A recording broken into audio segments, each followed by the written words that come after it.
Salam, hər vaxtınız xeyir olsun əziz abituriyentlər.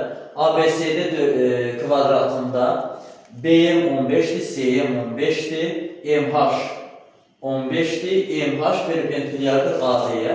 Bizdən kvadratın sahəsi tələb olunur. Deməli, bura paralel bir parça çəksək, DC-yə perpendilyar, AD-yə paralel.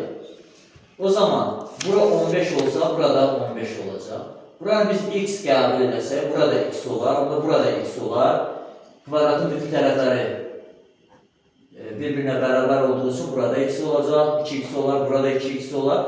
Buradan bura ümumisi 2x olsa, onda bu kiçik hissə, bura bir k desək, 2x çıxılsın, 15 olur.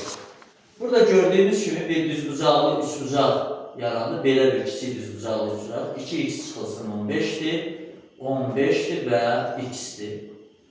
Favor tətbiq eləsək bura, x-in kvadratı üstə gəlinsin 2x çıxılsın 15-in kvadratı bərabərdir 15-in kvadratına. Buradan x kvadratı plus 4x kvadratı minus 60x plus 225 bərabərdir 225. 225 bunlar geçsələr burada olacaq 5x-in kvadratı bərabərdir 60x.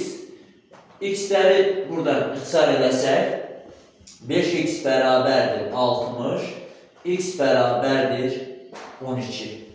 X-i 12 tapdıq. Kvadratın tərəfi isə 2x götürmüşdük. Onda 2 vurulsun 12 bərabərdir 24. Kvadratın tərəfi olacaq 24. S də bərabərdir A kvadratı düsturu ilə baxsaq, kvadratın sahəsi A kvadratıdır. Kvadratın da tərəfini 24 tapmışıq. 24-ün kvadratı bu da bərabərdir 570.